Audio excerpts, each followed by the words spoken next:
What's up guys, NepentheZ here and welcome back to another episode of The Road to Glory. Today we're going to start with pack opening. We've got no squad battles rewards this week, just none. I didn't play squad battles at all last week. We've got a couple of just gift packs and daily and weekly objective packs. We've got a rare Electrum Players pack from the daily FUT SBC, the FUTmas SBC. I think there's one more to go from that. We've got an Ultimate Loan Reward Player pack and a Lone Team of the Week pack and the 2 Jumbo Gold pack. So some good stuff here. First and foremost, guys, if you could drop a thumbs up on the video, that'd be awesome. We're going to get into some gameplay in just a second, so I'm not going to waste too much time here. Let's get into the packs as we begin. Yesterday's episode, of course, we talked deeply about the problems and the frustrations that we as content enjoyers, not necessarily content creators, but just people that enjoy the content of FIFA struggle with. I haven't read the comments yet, so I'm excited to go and read those for when we get talking in some gameplay. We've got games, of course, 21 to 30 today, and then tomorrow will be games 31 to 40, and then we'll look at readdressing the team and how we move forward. Of course, if you do want to know, if you want spoilers and you want to know how I did during FUT Champs, there is results on my Twitter account. So if you do want it to be spoiled, it is there. So, ooh, no.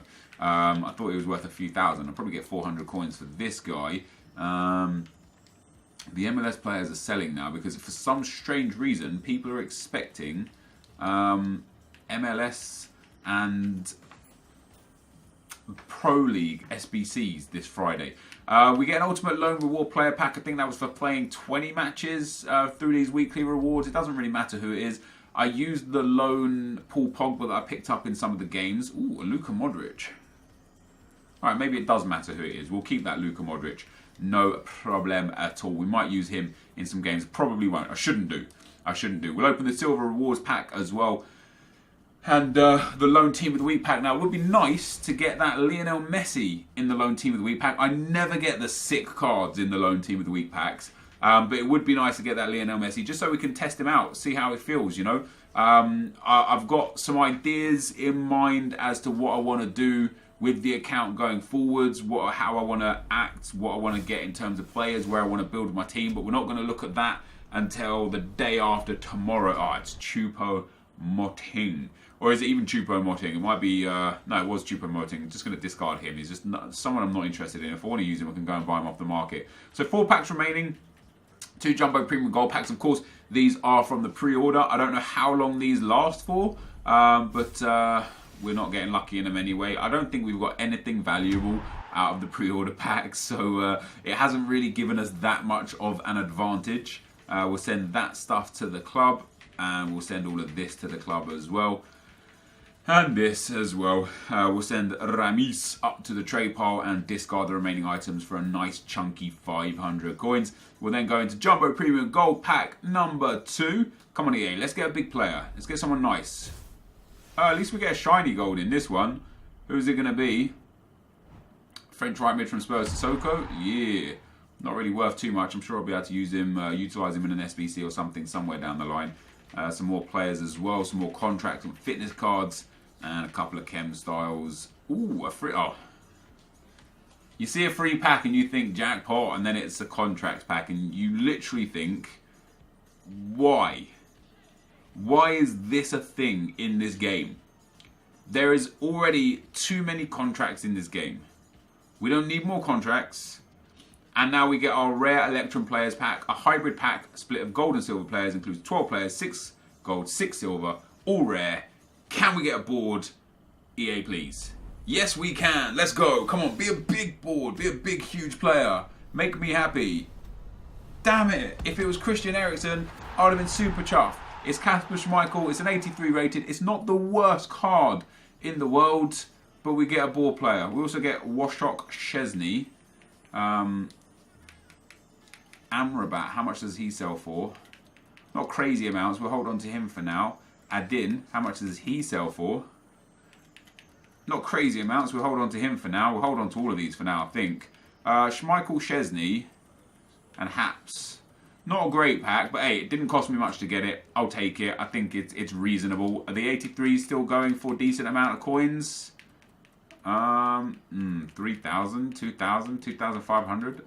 I'll hold on to Schmeichel for now. There'll be another time where he's worth a little bit more. We'll send Haps up to the trade pile.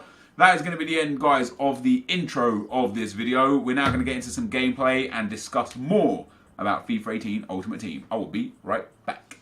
Okay, guys, as we go into the gameplay, the first opponent we'll come up against is Noah 3105. I feel like we either played this guy earlier on this weekend league or last weekend league. His team name rings a bell. His hype beast's name rings a bell. He's a Jake Paul fan, which is disappointing. But anyway, 10 games of FUT Champs gameplay today. We started 17-3, and you can see there I made a humongous unforced error in the 100th minute after it was a really, really close game, and gifted him the win. Sad me, sad me. Lots of comments to get through again today, guys, so we're going to hop straight into them today. The first comment is from Nick28T. I heard he's some kind of YouTuber or streamer or something, I don't know. He says, agree, agree, agree. Always good to have Nick on the channel. I like the fact that he watches my videos. If he watches this, Happy New Year, Nick. Also, Happy New Year to everybody. Forgot to say that, because for me it's just another day. It's the 1st of the 1st, 2018. Might do a vlog in the next couple of days. Yo, my daughter keeps scratching me, man. Like, I don't even want to explain the situation. She keeps pinching me, man. Like she's got sharp nails. She keeps pinching me. It's like cut my cheek here. WWE and FIFA Flair says, hello Nep, I want to hear your opinion on weekly and daily rewards. I think that EA should make something like FIFA Mobile. When you complete every single weekly challenge, you get +1 in-game stat attribute for player, and when you sell him, the +1 gets removed so they can make the week more enjoyable. As YouTubers with you, Nick, and AA have nothing to do during the week apart from SBCs, and sometimes there's absolutely nothing, and they should remove the weekly objectives of online singles as the mode is dead and replace it with tournament. By the way, you can only upgrade like 5 in-game attributes, and you can only upgrade 1 stat per player. Love the videos, keep up. I mean, I generally like the idea. The execution would probably have to be refined a little bit, but the idea is definitely fantastic. We talked about this a lot last year, and maybe even the year before. FIFA Mobile last year had some great stuff in it. They actually removed a lot of the things that I thought were quite good and effective. FIFA Mobile again this year, as you say, you know, it's really, really good. You can upgrade players. They have skill boosts, so there's a category in skill boost where for dribbling, for example, and then as you complete objectives in the game, you get dribbling skill boosts. So let's say you start. Let's take the dribbling skill boost as a category itself, and then you get +1 dribbling, and you need 10 to upgrade dribbling skill boost level 0 to level 1. So once you get 10 of these tokens, your dribbling goes to +1, and any player that fits into that category will get a dribbling boost. And I think that's great, and I think they could definitely implement that into FIFA one way or another. I definitely think that there is scope for things like that. I think the problem is where to begin and where to stop, and does it affect EA's bottom line? You know, for example, let's take Cristiano Ronaldo. Imagine giving 94 Ronaldo some boosts, even if, like you say, it's just five boosts. Imagine you boost his pace by 5, or his dribbling by 5, or his physical by 5. It will take what is probably already overpowered players and make them even more overpowered. And I actually think, unless there's a way that EA could monetize something like that, it would actually reduce the monetary value of FIFA. My hair's getting so long again, man. I really need to get it cut. Yeah, I definitely like the idea of changing weekly and daily rewards. I would like to see more community-driven rewards. You know, score 10,000 goals with defenders for the week, and then the reward. You know how we had that Futmas Andy Carroll. We'll have weekly reward players. Make a new card design, and for completing weekly objectives, you get part of it, and don't make it so that everyone gets it if you don't complete it. Like, you have to have completed a certain threshold. So, for example, score 10,000 goals with defenders, and for you to kind of earn that reward, you have to have participated in 20 matches during the week. So you can't just let everybody else do the work and get it for yourself. But things like that, I think, would be very enjoyable in the game. I think it would really build people's enjoyment. And again, right now, that they had some things that I liked, score a goal with a Saudi Arabian player and things like that. But it's just boring, because the way I completed those is I just built the whole team that I needed to get all the objectives, went and played Team of the Week challenge on beginner and just completed it like in one game, and it was no challenge. It wasn't a challenge. It's supposed to be a daily challenge, and the things that they ask you to do aren't challenges. Now, on the one hand, you can't really complain because essentially you're getting extra things for free, right? You know, we didn't have this last year. It's a new feature. Maybe they'll refine it for next year. But generally speaking, we didn't have anything last year, and you know, we're getting things for free. Some of those packs that I've earned from daily and weekly objectives have been fantastic. They've generated a fair amount of coins just for absolutely nothing. And so, you know, you can't complain about that. And again, like, I go back to something where I'm actually caught in my own... I'm caught in my own mind, because on the one hand, I want more things to do. I want to see cool upgrades, and I want to see funky things in this game that make it an enjoyable game. But on the other hand, I also understand that this game can't be a situation where everybody has all 11 of the best players. It's just not the way that the game is designed. It's not what Ultimate Team is about. Ultimate Team is about grinding to make your best team, not about being given the best team because everyone's, you know, everyone feels like they deserve more. Everyone feels entitled. So, you know, I'm on the fence, man. I'm on the fence with myself. Like I say, on the one hand, I want the good things, but on the other hand, it would be an even more boring game if everybody just had all of the best things. You know, it would be pretty boring. So there's that. Ian Mortimer says, I'm confused. Didn't you say that you did a Rui Costa to turn him into a different Prime Icon SBC later? So now that you're saying they aren't worth it, what will you do with Rui Costa when he's not worth it anymore? This isn't supposed to come off as rude, by the way. You're absolutely entitled to ask a question. As I said, you know, I've said a few times, if you guys have got a question where I contradict myself or where I change my opinion or something, feel free to ask it. And as long as you ask it, you know, in a nice manner, I'm absolutely happy to answer it, Ian. I did say, you are right, I did say that I did Rui Costa because I was going to turn him into a future Prime Icon. The value of the Prime Icons right now and the way the market has shifted, and the fact that I personally don't believe that the SBCs for Prime Icons are valuable, has changed my opinion on that. And I'm at that point now where I think there are better players than Rui Costa. I just need to rejig my team, fit someone else in, and what will I do with him? He'll probably just sit on the bench, maybe even in the reserves.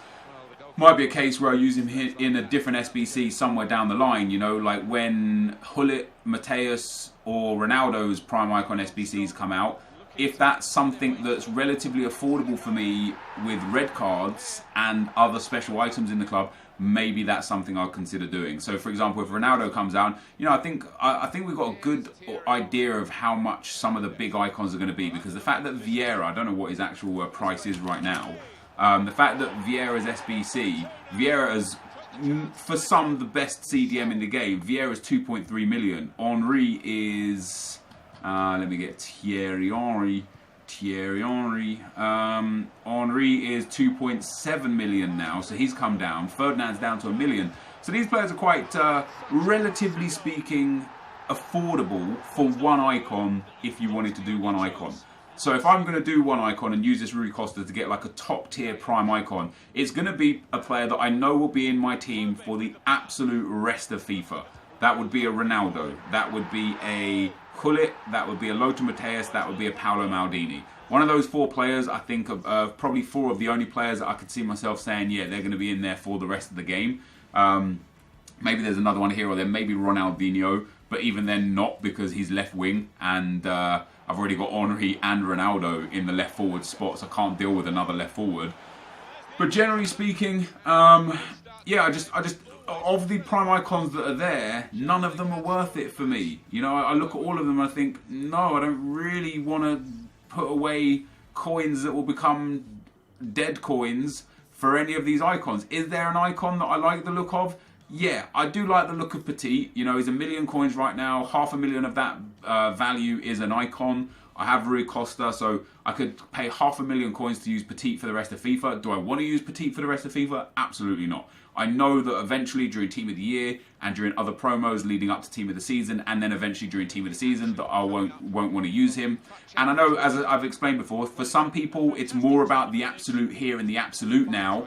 But for me, I play FIFA throughout the course of the whole year, so I don't want to burn myself for the back end of the year like I did last game, and ruin the chance of playing with like these sickest teams just because I got too greedy and too hungry and wasted my coins on a Prime Icon SBC. But ultimately, right now, Rui Costa's purpose in the club is to be part of the club and part of the team until I find a better cam. And when I find a better cam, he'll sit on the bench. And then if there is a Prime Icon that I'm like, okay, you know, maybe I've got 10 or 12 really high rated red cards, that Pirlo, that Costa, and instead of paying 4 million for a Ronaldo or 4.5 million for a Ronaldo, maybe it can bring the price down to say 2 million, and I'm like, okay, now that's worth it, you know. So that's kind of what my aim is with Rui Costa. FIFA Kid SBCs and more says, you say there's not enough stuff to do during the week, so I think you should start doing squad battles during the week. And if your top 100 play over the weekend instead of FUT Champs, if you lose top 100, then change to FUT Champs, even if you're Elite 2. I only played 15 games of FUT Champs. Absolutely not. The reason why I stopped squad battles is the problem isn't the fact that it's something to do during the week and then FUT Champs is there for the weekend. The problem is that squad battles is also too intense during the weekend. You know, it's another 28 games between Friday and Sunday on top of the 40 games of FUT Champs. You know, you're looking at 68 games between Friday when I get up and Sunday when I go to bed. It's just too many games. I'm not interested to do it. And I would, like, after... I know where I can go on FUT Champs. I know Elite 3 is my bare minimum. The only time I haven't finished Elite 3 is when I've decided not to finish Elite 3, or when in the week 1 of FUT Champs, when I finished with 27 wins. Outside of that, every single week I've tried and played all 40 games, I've finished Elite 3 at least. So by saying going top 100 on squad battles, not only does that then say I'm going to miss out on Elite 3 or better rewards in FUT Champs, it also means that I won't get the monthly rewards in FUT Champs, and that's just not worth it. Yeah, the answer isn't to play a game mode that then again just puts too much intensity during the weekend. The answer is for EA to give a sustainable competitive game mode from them for 24 hours a day, essentially. That's what I would personally be looking for. Marky Gwyn says, I disagree with you when it comes to changing FUT Champs rewards. Yes, rewards are reliant on pack luck, but the coin reward from each level counterbalances this to an extent. And the higher level you achieve, the higher your chances of getting an amazing player are. If you guarantee the top players an amazing reward, then the rich get richer and the poor can't progress because they can't get the top players in order to improve the team and become a better player. There's so much I agree with and so much I disagree with in this comment. I'm going to just pick it apart here.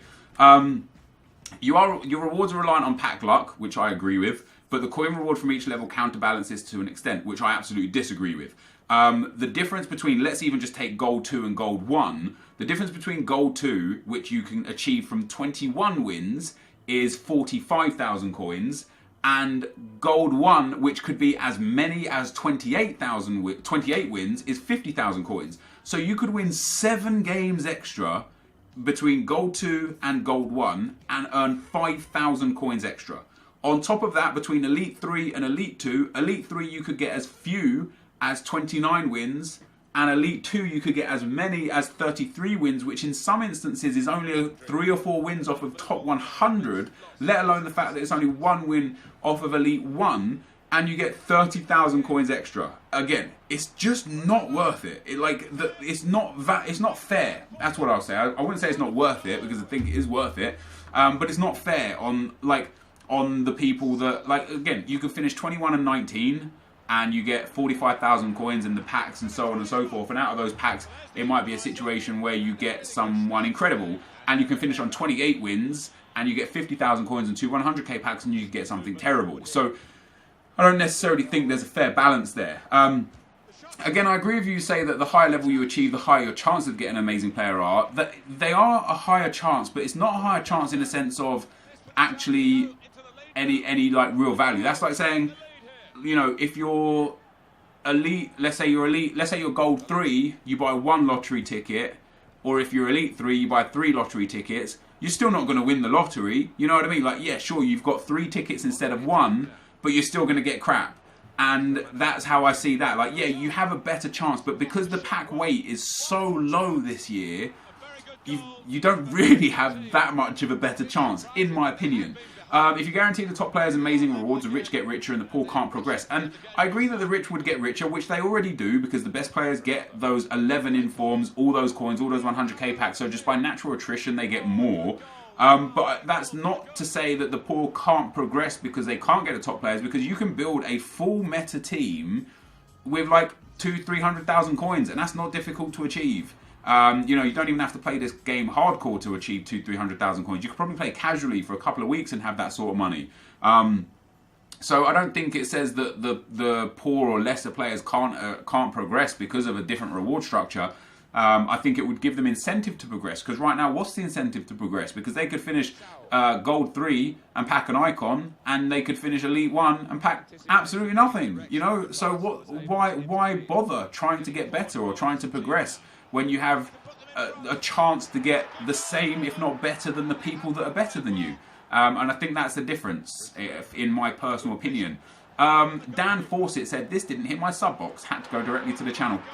By where the subscribe button is, there's a little bell. Click the bell, boom. You get a notification every time a video goes live. Hell yeah. Aaron Briggs says, hey Nep, I was just wondering your opinion on this in this point of FIFA in the game. Is Martial and Jesus still meta, or are they outdated? In my opinion, they are absolutely still meta. I'm going to read a post from a thread on Reddit, and the thread is, I've realised that no matter how expensive my team gets, I get the same weekend league rank every weekend. And that is from Zohar Ahmed 1. He says, it's just ridiculous that the number of coins I've earned and spent on my team does not result in improved gameplay. I rank as Gold 1, Gold 2 usually since the start of weekend league. How do you guys suggest I improve my gameplay? And one of the responses was from Eamon BB. And he says, 5 times getting top 100 for me this year, and he provides proof to prove that he did get top 100 5 times so far this year. He says, and I can tell you, your team is what I can tell you is your team pretty much doesn't matter as long as you as a player, is good at the game. I've never spent a penny on packs in FIFA 18 at all. Literally all the teams I've had is based around my weekend league rewards. I've played with Martial as the guy who has the most games with me. I've played with one touch on Mbappe in most of my top 100 placements.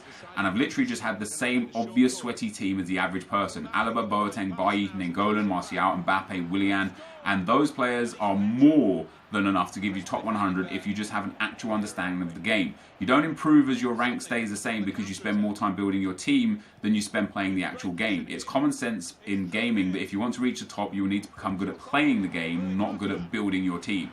Doesn't matter if you have Pele, if you're still bad at shooting, passing, defending and everything else that requires you to become a better player. The game is slightly pay to win, but not as bad as you would think, and that's a good thing. I would rather quit completely than play a full pay to win game like EA trying to do. If FIFA 19 is pay to win, I won't be buying it. I'm forever grateful to Martial, etc. and great players for cheap coins and hopes that never changes. The problem is that the mindset of this FIFA community, every time you make a bad pass, you're like, oh my god, I need to replace Nainggolan with Prime Vieira.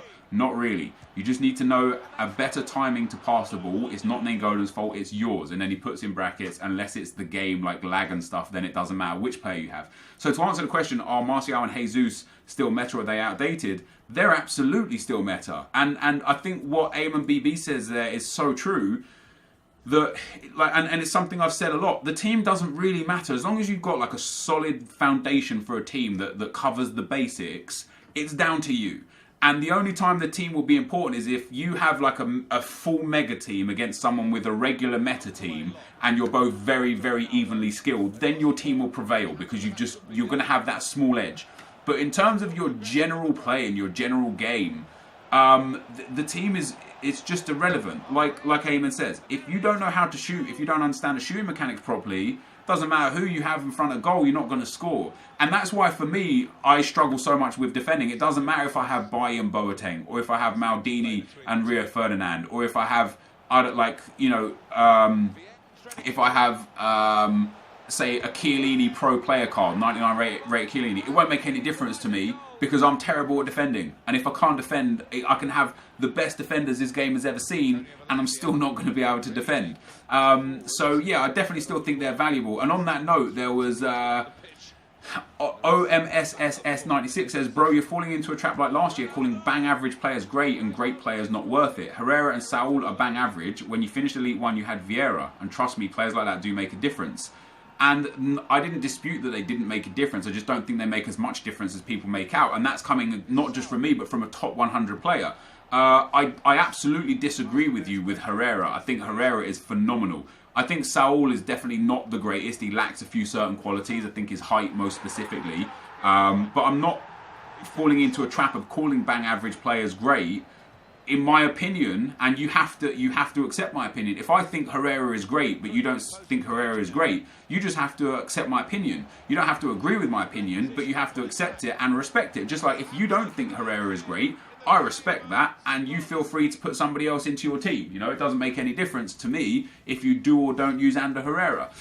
So I don't think I'm falling into a trap of calling bang average players great and great players not worth it. My team is insane. I have incredible players in it. I have Cristiano Ronaldo, Thierry Henry, I have Boateng and Baye. I have a lot of meta players. The only people that you can pick out my team are the people that you picked out my team, and that's Herrera and Saul. Herrera's got a great card, and Saul was someone that I wanted to try. I looked at his stats. I thought, okay, he's got medium-high work rates, which I haven't used much this year for a CDM. He's nice and tall at 5'11", not the greatest, but okay. He's got 4-star weak foot. He's generally got quite well-rounded stats, so I wanted to give him a try, and I gave him a try.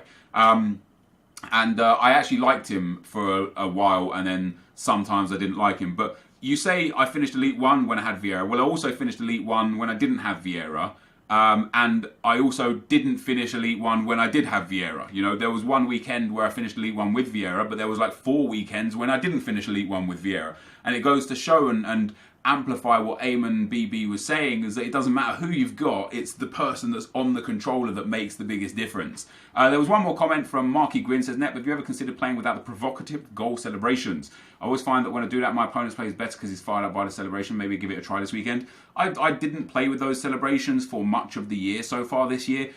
You know what it is for me? It becomes habit and muscle memory. I don't even mean to do it. Like, I started doing the heart celebration all the time, and people in the chat would just, like, in the comment section, would just get frustrated because I kept doing the same celebration. So people say, oh, stop doing the same celebration, it's annoying. And it just gets in my head that the viewers are getting annoyed by me doing the same celebration. So I started doing a different celebration, and it just basically comes down to what my hands just out of instinct go to. Sometimes they go to the dabs. Sometimes I'll shush the opponent if something, a part of the game where, if he provoked me in one stage or another, I might shush or anything. But generally speaking, I just see them as celebrations. I don't think people get as wound up about them as much now as they have done before. But yeah, I don't really know what celebration to do. As I say, it's just natural instinct for me. I just press buttons, and at the moment, my natural instinct is pretty much to dab all the time. Sometimes I do the apologise celebration a hell of a lot as well, because that's also natural instinct. But yeah, I'll try and change it up if I can remember. Anyway, guys, this is going to be the end of the video for today. If you did enjoy this, be sure to leave a like and comment, subscribe to my channel if you haven't already. But for now, guys, I'm out. Peace.